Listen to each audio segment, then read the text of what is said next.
Hi everyone, my name is Durga Prasad. నేను ప్రస్తుతం భువనేశ్వర్, కోనార్క్, పూరికి సంబంధించి ఒడిస్సా ఫుల్ టూర్ ప్లాన్ డీటెయిల్స్ను మీకు అందజేస్తున్నాను, గమనించగలరు.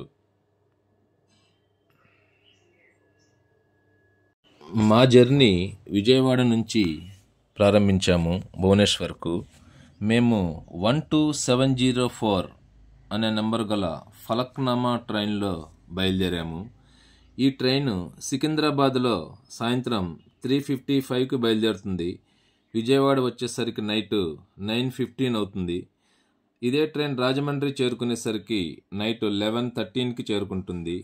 అదే ట్రైన్ విశాఖపట్నం తెల్లవారుజామున 3:20కి చేరుతుంది. విజయనగరం తెల్లవారుజాము 4:30కి చేరుతుంది. శ్రీకాకుళం అయితే తెల్లవారుజాము 5:25కి చేరుకుంటుంది.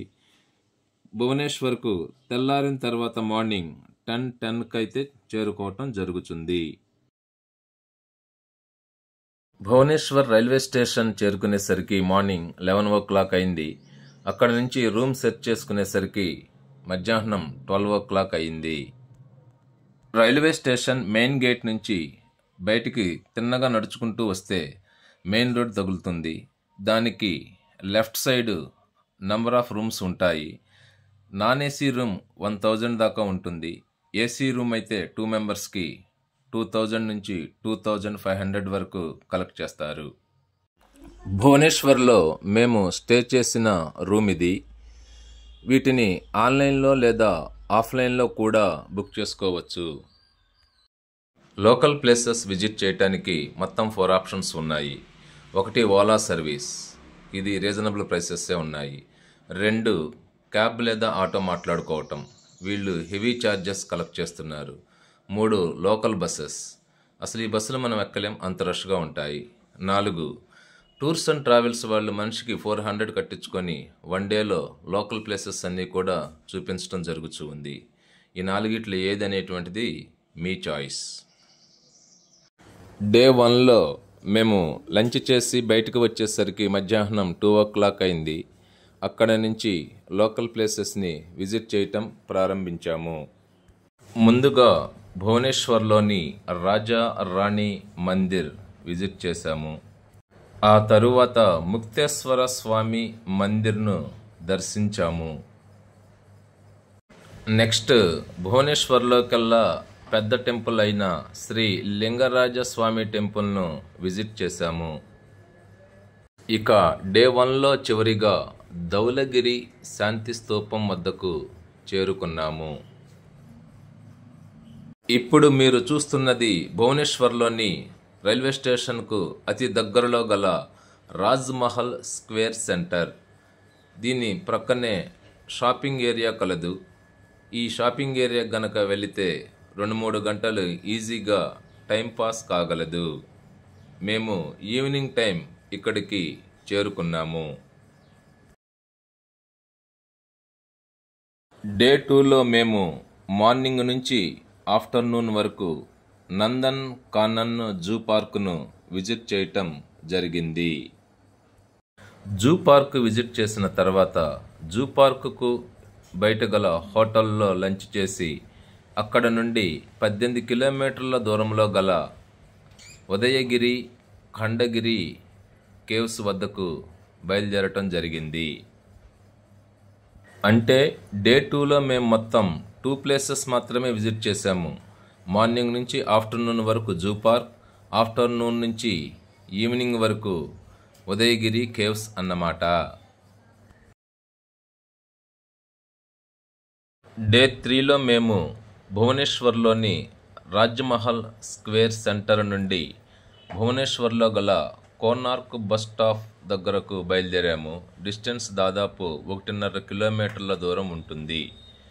భువనేశ్వర్లోని కోనార్క్ బస్ స్టాప్ నుండి కోనార్క్ సన్ టెంపుల్ 65 కిలోమీటర్ల దూరంలో ఉంటుంది.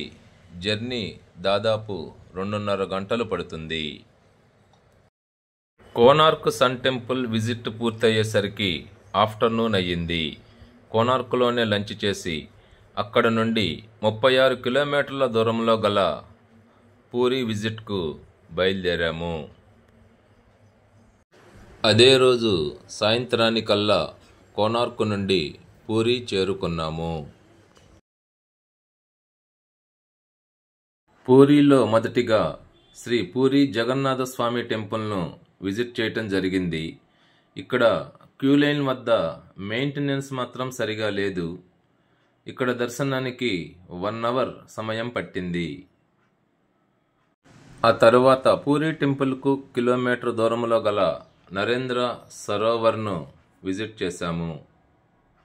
నరేంద్ర సరోవర్ నుంచి దాదాపు 2 కిలోమీటర్ల దూరంలో గల గుండీచా టెంపుల్ను విజిట్ చేశాము.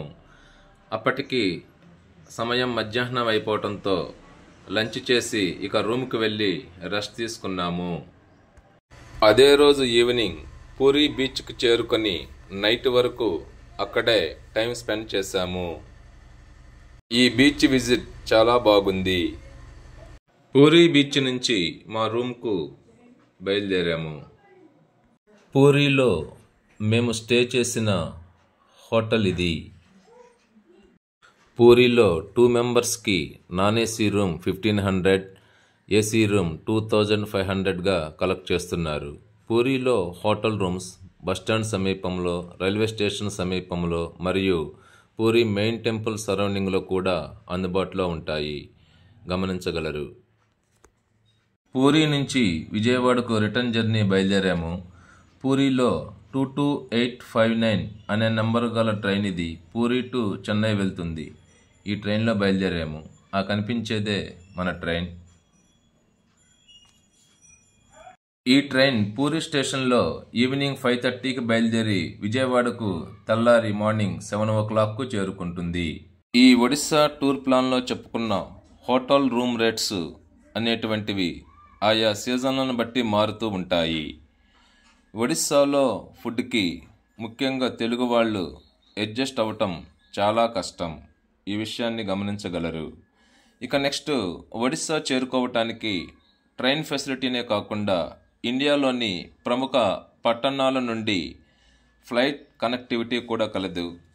ఒడిస్సాలో భువనేశ్వర్లో ఎయిర్పోర్ట్ కలదు. భువనేశ్వర్ ఎయిర్పోర్ట్ నుండి భువనేశ్వర్ బస్టాండ్కు దాదాపు 6 కిలోమీటర్స్ దూరం ఉంటుంది. ఈ ఒడిస్సా ఫుల్ టూర్ ప్లాన్కి సంబంధించి మీకేమైనా డౌట్స్ ఉంటే కామెంట్స్లో తెలియచేయండి, సమాధానమిస్తాను. ఒడిస్సా టూర్కు సంబంధించిన మిగతా వీడియోలు డిస్క్రిప్షన్లో ఉన్నాయి. వాటిని కూడా వాచ్ చేస్తారని ఆశిస్తున్నాను. ఈ వీడియో మీకు నచ్చినట్లయితే లైక్ చేసి సబ్స్క్రైబ్ చేయండి. Thanks for watching the video.